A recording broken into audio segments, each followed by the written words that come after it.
podcast inspiratif, solidaritas, inspiratif, aktual, partisipatif. Selamat siang pemirsa, kembali lagi bersama saya Richard di podcast API, Alumni Podcast Inspiratif. Kali ini di tanggal 29 Oktober 2025 saya kembali dipilih untuk menjadi moderator podcast API bersama tamu kita yang sudah sangat spesial pada hari ini, yaitu Bapak Arzain Zamhari, SOS MAP. Selamat siang Bapak. Siap, selamat siang. Assalamualaikum warahmatullahi wabarakatuh. Waalaikumsalam. Nah teman-teman dan pemirsa semua, Bapak Arzain Zamhari ini sendiri merupakan salah satu alumni Fakultas Ilmu Sosial dan Ilmu Politik yang bisa dibilang sangat kompeten di berbagai bidang, di mana Bapak Arzain ini pernah menjadi direktur di PT Berkah Ikro Gemilang, Company Holong, dan komisaris PT Berkah Ikro Mulia Wisata, dan menjadi komisaris di PT Berkah Konveksi Indonesia, serta menjadi direktur di PT Madinah Berkah Indonesia. Nah, Bapak Arzain ini sendiri pernah mengikuti berbagai organisasi yang terkait dengan tema kita pada hari ini, yaitu sebagai Area Vice President Genpro Bengkulu dan juga pembina Gerakan Ekonomi Kreatif Nasional Bengkulu, serta tenaga ahli appraisal MAPI 12P0314, serta menjadi pendamping UMKM lisensi BNSP dan menjadi pendamping Corporate Business License Gauge Coach. Oke, sebelum kita masuk ke pertanyaan-pertanyaan yang pastinya akan sangat membantu kita semua, terutama teman-teman mahasiswa yang mungkin menonton podcast ini, untuk lebih mengembangkan diri lagi, kita bakal mulai perkenalan dari tema kita pada hari ini. Tema kita hari ini yaitu membangun mindset pengusaha dan profesional yang sukses. Oke, mungkin sebelum kita masuk ke apa sih itu mindset yang harus dipunya oleh mahasiswa, mungkin kita boleh lebih kenalan dulu dengan Bapak Arzain di depan saya ini. Mungkin boleh Pak perkenalan dulu? Baik, pertama terima kasih atas kesempatannya sudah diberikan kepada saya sebagai alumni mahasiswa Fakultas Ilmu Sosial dan Ilmu Politik, dan tepatnya saya di jurusan Administrasi Negara waktu itu. Sekarang sudah menjadi Administrasi Publik. Jadi angkatan pertama, angkatan 99. Wah, keren. Boleh Pak dijelaskan lagi selama perkuliahan kemarin itu sistem kehidupan perkuliahannya itu gimana Pak? Masih sama seperti zaman sekarang penuh teknologi dan kecanggihan, atau memang bisa dijelaskan lebih lanjut lagi, atau misalnya ada hal-hal yang perlu dijelaskan selama perkuliahan? Oke, kalau tahun 99 sebagaimana kita ketahui tentu berbeda di tahun sekarang yang dengan era digital gitu kan. Jadi kalau era sekarang memang hampir mungkin 80% gitu kan, bahkan ada yang sudah 100%, semua proses pembelajaran itu menggunakan digital. Betul. Atau yang kita kenal dengan e-learning gitu kan. Nah, kalau dulu semua dilakukan secara manual. Jadi kalau kita pengen mencari sumber saja, referensi, di waktu itu kita harus rajin untuk datang ke perpustakaan. Betul. Ya kan, perpustakaan UNIP atau mungkin perpustakaan fakultas, atau mungkin juga di perpustakaan yang disediakan oleh Pemda. Oke. Berarti Bapak Arzain ini tergolong mahasiswa yang dulu sangat rajin ya teman-teman, karena pergi ke perpustakaan untuk mencari citasi. Nah, mungkin boleh dijelaskan juga Pak, selama menjadi mahasiswa itu dalam kehidupan perkuliahan, apakah Bapak sudah memiliki ketertarikan terhadap dunia usaha atau profesional, atau mungkin di pertengahan perkuliahan di semester 5 seperti saya, atau mungkin bahkan setelah lulus baru menemukan ketertarikan Pak? Kalau saya mungkin sama dengan ribuan mahasiswa yang lain, ya kan. Jadi pasca dari SMA, tentu itu masa transisi kita dalam tanda petik mungkin pengen lepas dari keterikatan aturan gitu kan. Maka dulu saya juga sama seperti mahasiswa yang lain, juga rambutnya mungkin gondrong gitu kan. Karena saya juga dulu aktif di SMA sebagai mahasiswa pecinta alam. Jadi ketika dimasuk di FISIP, organisasi pertama yang saya masukin adalah Palasostik, pecinta alam sosial politik gitu kan. Kemudian baru nanti organisasi-organisasi yang lain. Kemudian secara umum memang saya sudah menanamkan dalam diri saya waktu di kampus di masa awal-awal kuliah, bahwa pertumbuhan itu tidak akan terjadi ketika memang tidak ada keinginan kita untuk merubah dari dalam diri kita sendiri. Betul. Nah, salah satunya adalah mindset yang saya bangun di waktu itu adalah bahwa membaca. Oh, Jadi tradisi membaca itu harus dibangun. betul. Makanya saya mungkin di masa-masa saya kuliah dengan dosen-dosen yang luar biasa seperti Ibu Titik misalnya, Pak Jonet mungkin sekarang sudah pensiun. Jadi sebelum mereka mengajar, saya sudah pastikan saya sudah belajar dan membaca apa yang akan diajarkan di besok.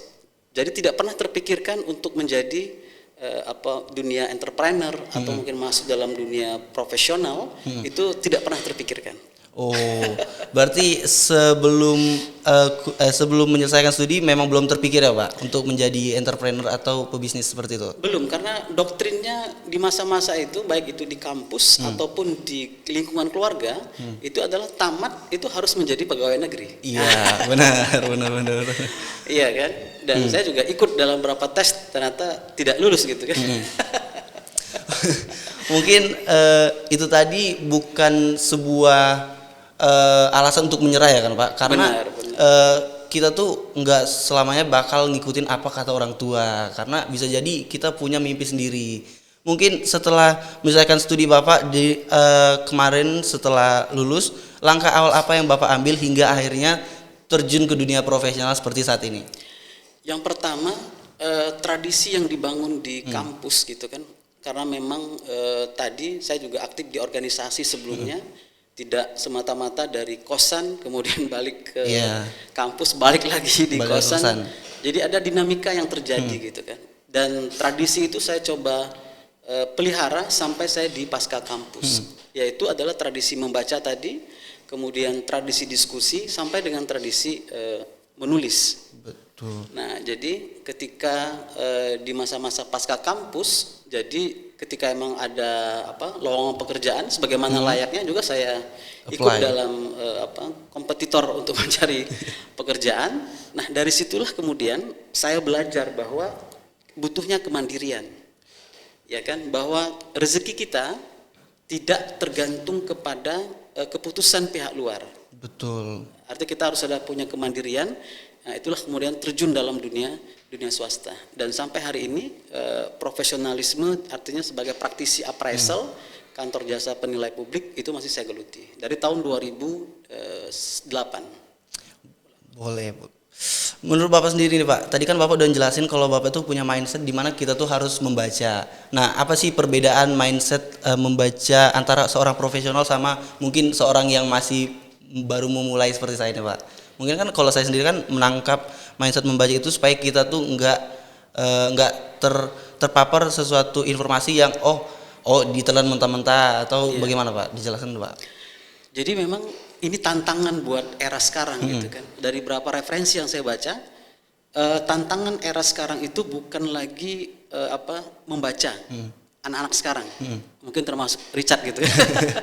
Lebih tradisinya adalah watching. Iya, menonton. Audiovisual ya Pak, generasi gitu, audiovisual. Kan? Generasinya adalah audiovisual. Nah, sementara dalam beberapa literatur terkait dengan kemampuan rekaman otak kita, itu mengolah datanya itu lebih spesifik ketika membaca, ketimbang menonton. Apalagi nontonnya sekarang itu rata-rata scroll. Iya. Jadi mungkin tidak jenuh atau mungkin bosan kalau lebih dari 1 menit. Ya kan? Betul. Jadi ya kalau bisa ada yang hitungan detik itu yang ditonton. Jadi tidak secara universal untuk memahami satu masalah.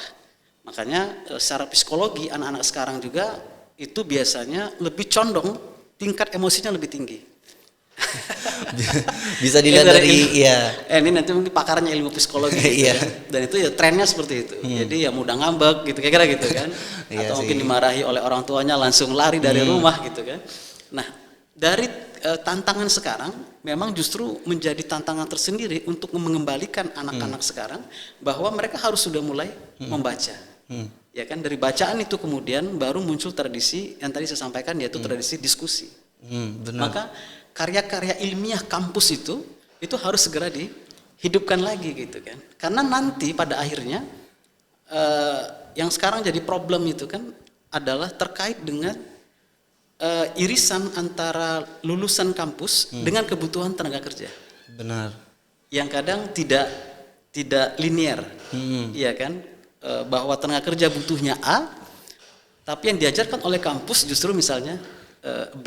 Nah ini juga tantangan lah buat para akademisi gitu kan, supaya mengurangi pengangguran. Karena kalau kita baca data BPS tahun 2024 kalau tidak salah, bahwa pengangguran terbuka itu sekarang sudah 6,1 juta dan kontribusi perguruan tinggi itu 11, sekian persen. Artinya ada yang tidak match nih. Iya benar. Dia masuknya jurusan apa, kerjanya di mana gitu, Pak. Gitu. Jadi itu tantangan gitu kan untuk bagi kita yang mungkin anak-anak muda sekarang, generasi sekarang, bagaimana kemudian kompetensinya, kapabilitasnya itu memang harus ditingkatkan. Benar. Jadi itu tantangan tersendiri mungkin buat generasi Gen Z gitu kan. Mungkin tadi kan udah dijelasin kalau generasi sekarang tuh audiovisual itu sendiri ada plus minusnya nggak sih, Pak? Benar. Dimana mereka tuh lebih tertarik melihat sesuatu yang bergerak di layar HP daripada membaca segala sesuatu yang sebenarnya mungkin lebih aktual atau lebih kredibel. Nah, menurut Bapak sendiri apa sih nilai-nilai yang atau prinsip hidup yang Bapak anggap penting dalam perjalanan menjadi pengusaha dan sekaligus orang yang profesional di masa sekarang? Oke, untuk plus minusnya tentu mungkin banyak yang perlu dikaji gitu kan. Tapi memang dampaknya bahwa karena kita sering istilahnya menonton tanpa membaca, biasanya data dan yang kita tonton itu tidak akurat. Benar. Jadi rata-rata info yang masuk maka dikenal dengan istilah hoak gitu kan. Dan itu tersebarnya luar biasa. Karena tadi cenderung tidak mau membaca. Jadi ketika menonton ada emosional langsung share gitu kan. Iya. Dipikirnya itu benar, jadi kayak di-share aja langsung gitu. Irisannya tadi pertanyaan yang kedua adalah bagaimana kemudian mindset ini harus dibangun di kalangan anak-anak sekarang, anak-anak mahasiswa, pelajar terkait dengan dunia usaha dan profesional. Yang pertama adalah integritas. Jadi integritas ini sangat penting. Integritas ini adalah bahasanya adalah kejujuran. Iya kan? Kejujuran. Dan jujur ini kalau di era sekarang rasanya melihat orang jujur kok jadi salah gitu ya. Tapi ketika melihat orang tidak jujur itu kok menjadi lazim. Iya. Nah, jadi ada fenomena sosial yang sebenarnya ini menjadi persoalan tersendiri di era sekarang. Maka integritas itu dibangun. Karena dimanapun nanti kita bekerja, baik itu bekerja dengan orang lain atau membangun bisnis sendiri, maka kejujuran itu nomor satu. Iya. Ya kan? Itu pasti nomor satu. Dan itu juga di negara-negara maju juga itu menjadi ukuran pertama untuk diterima atau tidak. Jadi bukan lihat dari IPK-nya berapa. Nah, yang kedua adalah kalau dari si pengusaha, usaha adalah mindset menjual. Ya kan? Jadi condong anak-anak sekarang itu kalau menjual itu malu. Justru lebih bangga kalau membeli. Iya. Ya kan mungkin membeli merek baru itu kemudian diposting gitu kan. Oh saya sudah beli jam baru gitu kan, atau mungkin di tongkrongannya pengen menampilkan sesuatu yang baru dibeli. Nah, sementara mindset menjadi seorang pengusaha atau entrepreneur itu adalah menjual. Jadi harus berani untuk menjual, dan temboknya biasanya adalah malu. Iya. Nah, malu untuk menjual, padahal dengan menjual itulah kemudian omset dan profit bisa didapatkan. Benar. Nah, jadi ini artinya memang mindset untuk menjual harus dibangun. Kita bandingkan dengan misalnya negara-negara Cina. Ya kan, bahkan kita negara muslim terbesar di Indonesia. Jadi kalau diperhatikan bahkan di Arab Saudi sendiri itu baju muslim atau mungkin yang lain itu made in China. Jadi justru sebagai penduduk muslim terbesar kita tidak mampu untuk memproduksi. Karena karakter kita itu malu untuk menjual. Nah, ini juga tantangan gitu kan. Artinya sebagai seorang mahasiswa yang hari ini masih belajar di kampus, maka tanamkan jika pengen masuk dalam dunia entrepreneur adalah mindsetnya adalah kita harus berani menjual. Dan itu bisa dimulai dari kampus. Tidak mesti harus nanti ketika baru tamat baru menjual gitu kan. Berarti waktu lagi ada kepanitiaan misalnya ada danusan itu harus berani ya Pak ya? Iya benar. Jadi jangan mengandalkan kita dibangun di kampus dan diajarkan itu kan dengan proposal. Kalau bahasanya itu kan pengemis profesional ya. Bener sih. Jadi dibuat proposal gitu kan, yang buat yang bagus kemudian disebarkan, diajukan. iya, gitu. diajukan. Jadi bukan produk yang kita jual sehingga itu mendapatkan nilai atau value yang ya value itu adalah uang itu sendiri gitu. Benar. Nah, ini yang harus dibangun oleh mahasiswa, bahwa dalam tadi misalnya aktivitas kampus ya proposal dead untuk di FISIP kira-kira gitu. Kalau mau cari uang kita harus berjualan. Nah, gitu. Berarti kalau misalnya ngomongin soal mindset nih, kalau dibilang mereka takut menjual, tapi sebenarnya dalam diri mereka nih Pak pengen menjual, tapi ada pandangan dari orang kayak kok udah mahasiswa masih jual-jualan gitu sih, kan harusnya kan mereka jadi akademisi atau cendekiawan gitu Pak. Itu gimana Pak cara mengatasinya Pak? Pandangan orang terhadap mahasiswa yang menjual gitu nah. Ini kan juga berkaitan dengan circle, dengan lingkungan. Benar. Nah, kalau memang kita pengen menjadi orang-orang yang produktif, maka pastikan lingkungan kita juga orang-orang yang produktif. Karena kalau kita berada di lingkungan yang salah, ketika kita mungkin berjualan atau berwirausaha, lingkungan yang salah ini akan menyalahkan. Kenapa sih harus berjualan gitu kan? Gampang proposal print dapat duit gitu kan? Iya. Tapi bagi kita di circle yang tepat dalam usaha, misalnya mendukung usaha ini, justru mereka mendukung. Jadi mendukung akses marketingnya, mendukung akses produknya, bahkan juga mendukung sampai dengan akses permodalan. Maka tidak heran kalau kita lihat anak-anak sekarang dengan istilah startup ya, dengan area digital itu banyak pengusaha-pengusaha muda yang tumbuh gitu kan. Walaupun sebenarnya trennya juga banyak yang akhirnya yang tumbang gitu kan. Iya. Tapi itu emang dinamika dalam dunia usaha ya seperti itu. Dia kayak grafik gitu kan. Kayak denyut jantung gitu kan, naik turun gitu. Jadi usaha juga ya kadang naik, kadang turun. Maka di mahasiswa itu mindsetnya harus dibangun gitu. Iya, benar harus sih. dirubah, dan itu berkaitan dengan circle, yaitu pertemanan. Tapi kalau misalnya gini Pak, tadi kan ngajuin proposal tuh sebenarnya untuk zaman sekarang tuh harusnya enggak kan Pak, karena kita tuh harus mulai menjual baik itu branding kita sendiri atau produk kita sendiri. Benar. Supaya kita punya value. Benar. Nah kalau misalnya kita memadukan keduanya Pak, kita jual juga, kita juga ngajuin proposal, itu gimana Pak menurut Bapak? Ya mungkin secara teknis silakan gitu kan. Silakan. Tapi tadi ini berkaitan dengan mindset gitu kan, karena intinya bahwa pasca kampus apa kita masih menggunakan proposal untuk mencari uang? Jadi benar. Kan tidak gitu kan. Makanya saya juga punya usaha event organizer namanya Madinah gitu kan. Madinah Event Organizer yang bergerak di salah satunya adalah untuk agenda-agenda opening perusahaan, atau mungkin juga ada wedding organizer, dan itu pelibatannya itu rata-rata banyak mahasiswa. Untuk di bagian konten kreator. Benar. Bahkan kita juga melibatkan anak SMK jurusan broadcasting, teknologi informasi dan lain-lain gitu kan. Artinya mereka dari situ sudah dididik. Jadi lebih ke skill, bukan kepada formalitas pendidikan gitu kan. Jadi mereka sudah punya skill untuk kemudian skill itu bisa diterapkan walaupun mereka masih dalam tahap belajar. Itu tadi kan kalau misalnya mahasiswanya masih malu-malu nih Pak, setelah udah dibangun nih prinsipnya, setelah misalnya dia dengerin kata motivator, tapi kenyataan di lapangan dia masih malu-malu. Menurut Bapak mindset seperti apa yang bisa mereka bangun supaya bisa ngalahin itu Pak? Iya. Selain mindset membaca tadi, mindset membaca tadi kan memang betul baik adanya gitu. Benar-benar. Jadi kalau kita hanya dibangun pada kondisi sebagai ketika mendengar motivator, itu cenderung biasanya semangatnya sebentar. Iya. Iya kan? Jadi yang harus dibangun itu adalah motivator itu atau motivasi itu hanya sebagai pemicu. Yang paling penting itu adalah kedisiplinan. Disiplin. Ya kan? Tapi kalau hanya motivator, jadi semangatnya hari ini adalah pengen menjual, besoknya sudah luntur. Ya kan? Tapi kalau disiplin, maka hari ini berjualan, maka besok juga harus berjualan. Jadi dimotivasi atau tidak, disiplin itu harus berjalan. Makanya kalau dalam di budaya Jepang itu kita kenal dengan kaizen. Ya kan? Kaizen. Jadi melangkah untuk mendapat impian besar itu dengan potongan-potongan yang kecil.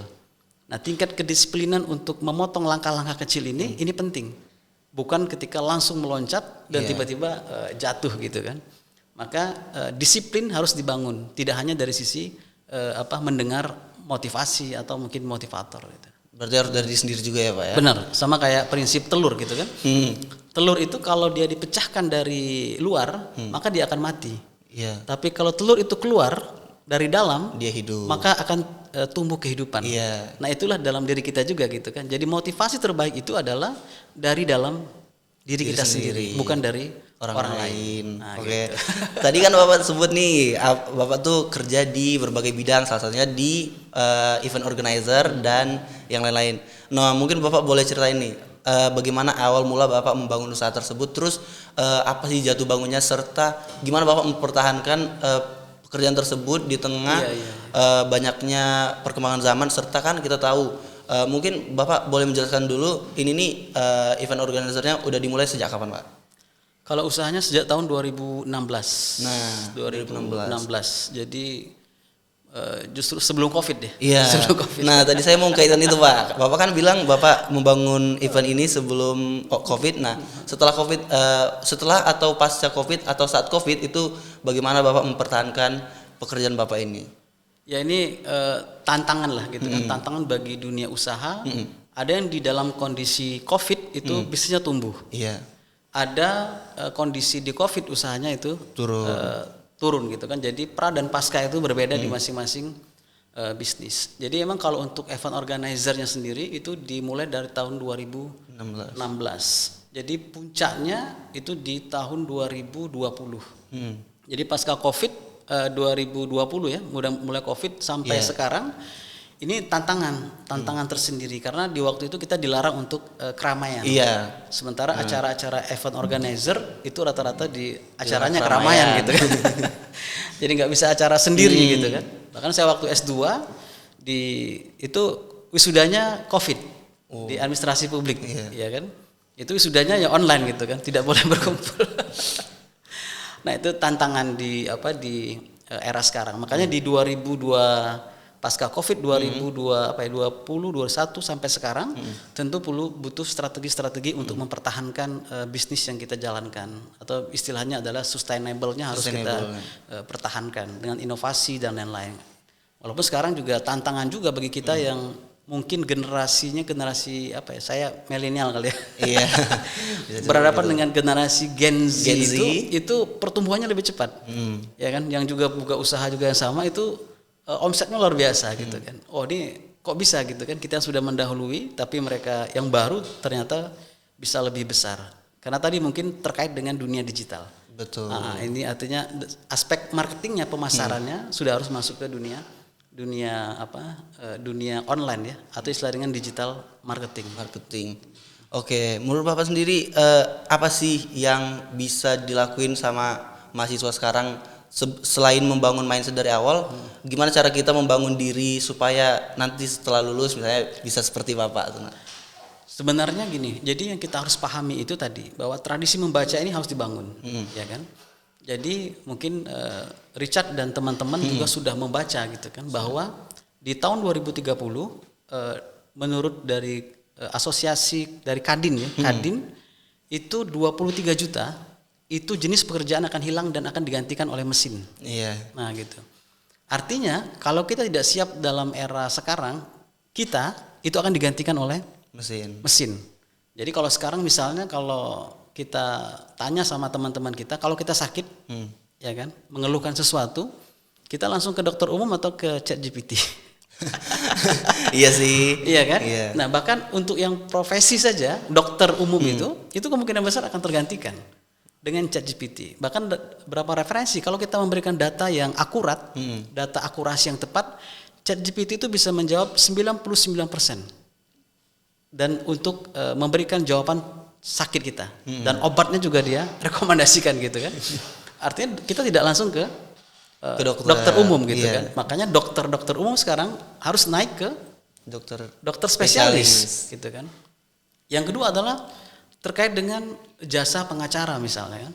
Nah, kalau kita bertanya terkait dengan masalah dan lain-lain, hukum misalnya, kita lebih condong ke ChatGPT. Ya kan, kita bertanya gitu. Artinya sudah banyak sekarang sudah tergantikan oleh mesin.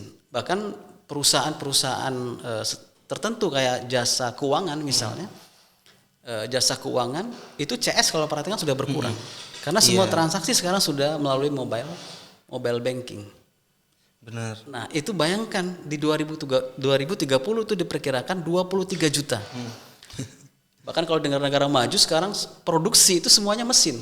Benar. Jadi cukup operator yang mengendalikan. Nah, itu bayangkan itu. Nah, kita sebagai hari ini mahasiswa sekarang semester apa aja? Semester 5, Pak. Semester 5. Tamat tahun berapa lu? Semoga sih tahun 2027. 2027 gitu Iya. kan. Nah, itu kan tantangan kan. Tantangan kalau tidak memiliki meningkatkan skill, soft skill, kompetensi, maka kita akan dikalahkan oleh mesin. Bahkan PNS saja itu sekarang kan beberapa pekerjaan sekarang sudah digantikan oleh mesin.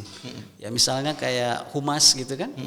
Kemudian absensi atau yang sifatnya administratif yang sifatnya berulang itu semua sudah digantikan oleh mesin.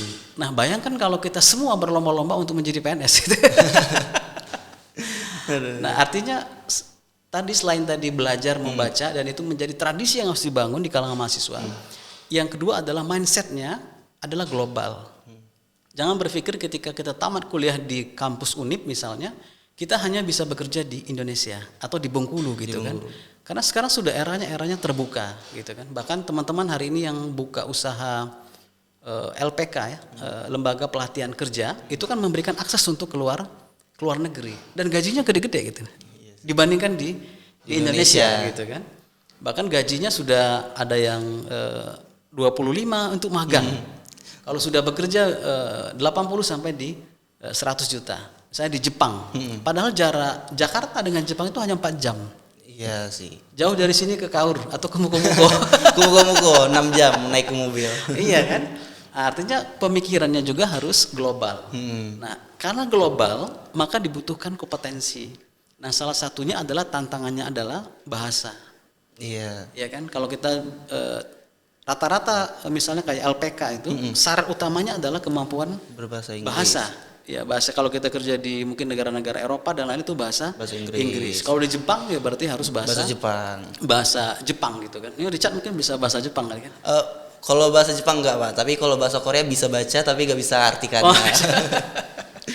Berarti nanti bisa kerja di Korea berarti kan? Amin. Gitu. Bukan lihat apa yang ganteng-ganteng itu kan? Nah, artinya mindsetnya adalah global. Mm-hmm. Jadi jangan pernah berpikir bahwa kita ketika tamat kita harus kerja di Indonesia atau di Bengkulu aja. Di Bengkulu gitu kan, atau mungkin di Indonesia. Ingat kita sekarang aksesnya sudah terbuka.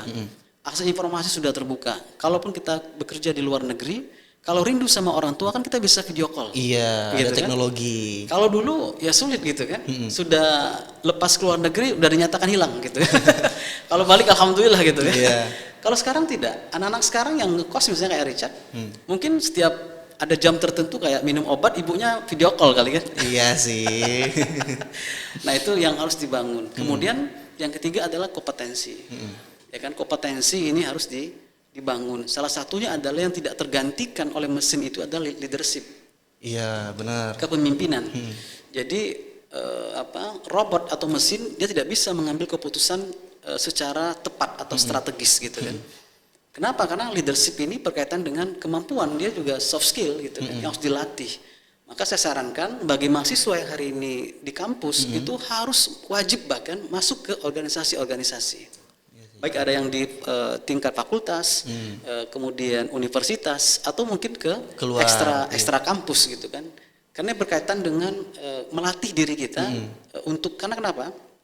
Banyak orang itu mindsetnya bekerja itu untuk diri sendiri. Iya kan? Nah, sementara kalau kita berorganisasi itu tidak mungkin sendiri. Pasti banyak melibatkan orang banyak gitu kan. Jadi kita berupaya untuk memahami perbedaan. Nah, dengan seperti itu mindsetnya nanti akan tumbuh insya Allah. Bahwa kalau kita pengen besar, tidak bisa kita membangun usaha itu sendiri. Maka perhatikan perusahaan-perusahaan besar itu pasti karyawannya jutaan, bahkan ribuan gitu kan. Karena melibatkan orang banyak. Maka kalau pengen sukses, mindsetnya tidak akan bisa sendiri. Kalau istilahnya dalam tongkrongan kopi gitu kan, tidak bisa menjadi Superman. Kita harus menjadi super team. Gitu. Super team. Oke, tadi itu kan udah dijelasin sama Bapak nih, kalau mindset mahasiswa tuh harus dibangun dari membaca, terus berdiskusi, kemudian harus bermindset global, nggak harus di Bengkulu atau di Indonesia. Terus mindset yang terakhir tadi, itu kita harus gimana ya bilangnya? Kompetensi. Iya, kompetensi. Kita harus punya soft skill. Iya, soft skill ya. Kalau misalnya gini Pak, ada mahasiswa dia tuh punya mindset yang bisa dibilang, oh saya harus bisa berguna bagi orang lain. Terus saya harus bisa menjadi lebih baik. Tapi dia di situ-situ aja, gimana tuh Pak?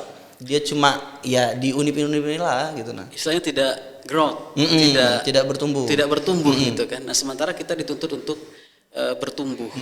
Karena gini, bisnis itu, usaha itu sebenarnya tidak terletak pada produknya, tapi pada orangnya. Contoh simpelnya adalah kalau kita dekat rumah, ada warung, misalnya ada 1, 2, 3, 4, 5, harganya sama. Tapi kenapa kita cenderung ke toko satu itu? Dan itu secara kontinu, tidak mau ke toko yang lain. Padahal produknya sama. Kenapa? Karena secara emosional kita terbangun, atau mungkin dia bisa ngasih hutang kali. Bisa jadi, boleh nggak sih ngebon dulu gitu. Iya. Atau mungkin memang pelayanannya bagus gitu ya Pak. Nah, jadi kita harus bertumbuh, tidak bisa sendiri tadi. Jadi kita harus mulai keluar dari zona kita. Jadi gini, kalau dalam konteks mahasiswa bertumbuhnya itu parameternya gini. Dalam setiap bulan saya harus punya teman baru, kira-kira gitu. Benar. Ya kan? Jangan sampai teman kita itu ketika kita hitung, ini biasanya suka menghitung teman ini kalau bisnisnya multi level marketing. Itu masih banyak gitu kan. Nah, bulan ini teman kita ternyata ada 10. Misal di bulan depan itu harus bertumbuh. Iya kan? Dengan jejaring tadi. Kita harus berorganisasi, berkumpul, kemudian mindsetnya juga terbuka gitu kan, jangan tertutup, jangan tadi bahasanya di situ-situlah gitu kan. Nah, kemudian satu organisasi di kampus itu adalah wadah kita untuk belajar. Betul. Ya kan, jangan sampai ego organisasinya lebih tinggi dibandingkan dengan tempat wadah belajar. Ya kan? Nah, kadang kesalahan mahasiswa adalah dia menjadikan organisasi itu egonya lebih tinggi, sehingga dia tidak mau bergabung dengan si A, tidak mau bergabung dengan si B. Karena kalau produk, misalnya air minum misalnya kan tidak tergantung pada 1 atau 2 orang, semua orang itu akan beli. Iya. Makanya pertemanannya harus Ke segala orang gitu kan. Organisasinya ya kalau bisa hari ini aktif di Hima, besok aktif di BEM, besok lagi aktif di organisasi lain. Iya, di luar kampus. Di luar kampus gitu kan. Artinya kita menjadi orang yang bertumbuh. Dia tidak hanya duduk di kampus belajar, pulang dan seterusnya gitu kan. Artinya nanti ketika kita tamat kuliah, justru perusahaan-perusahaan besar itu mencari, ya kan, bahkan mungkin belum menyerahkan kampus, belum memberikan ijazah, kita sudah diminta untuk bekerja gitu kan. Karena kita punya mindset tadi. Kita punya kompetensi, kita punya mindset, kita punya kedisiplinan yang juga kita jaga gitu kan. Jadi kalau undangan misalnya podcast ini jam 4, maka acaranya harus jam 4. Iya, betul. Jangan molor gitu kan. Jadi sekarang udah terbalik, kalau misalnya ada agenda seminar atau agenda muker dan lain-lain misalnya, undangannya jam 13.30. Kira-kira acaranya mulai jam berapa? jam 3 sore. Jam 13.30. Mulai jam 3 sore. Bisa lebih molor berarti kan. Nah, ini kadang budayanya ya biasa gitu. Nah, maka disiplin itu harus dibangun. Tadi antara motivasi dan disiplin, lebih penting mana? Disiplin. Iya. Motivasi hanya sebagai membangun dan menggerakkan kita supaya kita bisa bergerak gitu. Iya, betul. Nah, terakhir nih Pak, apa sih motivasi atau pesan dari Bapak untuk teman-teman semua yang nonton di sini? Mungkin dari yang nonton ini kan nggak cuma mahasiswa, atau mungkin ada teman-teman alumni lain yang lagi mencoba membuka peluang baru di karirnya. Mungkin boleh Pak dijelasin, dikasih pesan dan motivasinya. Iya. Yang pertama tadi bukan terakhir. Karena ilmu juga terus berkembang. Gitu kan? Maka sebagaimana tadi kita bahas sama-sama, yang pertama adalah tradisi membaca. Jadi tradisi membaca ini dihidupkan kembali. Iya, balik lagi di ruang-ruang yang terbuka. Sekarang kampus luar biasa, gitu, ada danau, ada tempat-tempat pertemuan gitu kan. Itu hidupkan tradisi membacanya. Jangan tradisi gosipnya lebih tinggi. Gitu. Jadi kita mengurangi rasa ingin tahu kita dengan orang. Jadi kita harus ingin tahu kita itu lebih kepada ide, gagasan, pemikiran gitu kan. Jadi bukan pada orang. Maka tradisi membaca ini harus dihidupkan di kalangan kampus. Yang kedua adalah tradisi diskusi. Karena akan kelihatan orang-orang yang literasinya sedikit atau sedikit membaca, maka diskusi tidak akan hidup. Ya kan? Diskusinya sudah dipastikan tidak akan hidup. Maka dengan membaca itu, diskusi kita itu akan lebih lebih hidup karena referensinya akan lebih banyak. Lebih banyak. Dan biasanya orang yang suka membaca kemudian diskusi itu akan lebih bijak. Karena referensinya banyak dan dia tidak terjebak pada kalau bahasa kita debat buto gitu kan. Jadi semuanya terukur. Dan yang ketiga adalah tradisi menulis. Ya sebagaimana dari kampus juga adalah satunya menulis ya, ya kan. Sekarang masih skripsi masih wajib. Masih. Nah itu juga ya dibangun mindsetnya bahwa tradisi menulis ini adalah bagian rangkaian kita membangun mindset yang benar dan utuh gitu kan. Nah dalam konteks tadi dalam dunia pekerjaan mindsetnya harus bertumbuh dengan kompetensi. Ya kan kita harus punya skill. Pastikan diri kita itu punya skill. Jadi ketika kita melamar pekerjaan atau membangun usaha sendiri, ketika ditanya itu bukan lagi ijazahnya mana, dari mana, kemudian IPK-nya berapa, tapi yang ditanya adalah skillnya apa.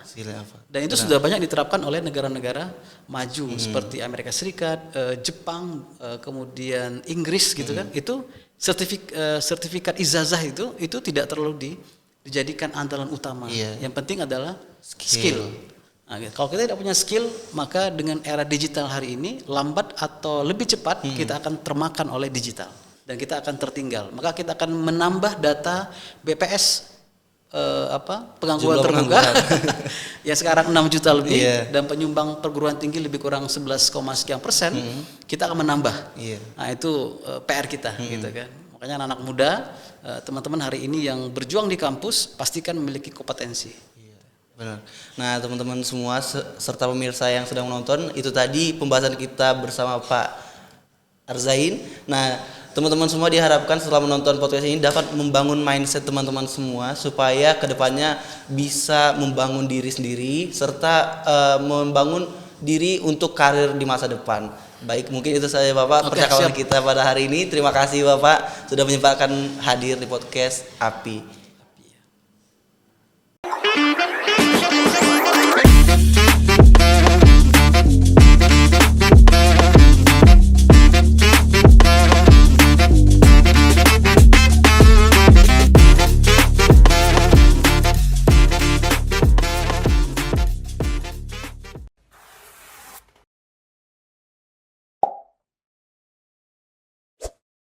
Alumni Podcast Inspiratif. Solidaritas, inspiratif, aktual, partisipatif.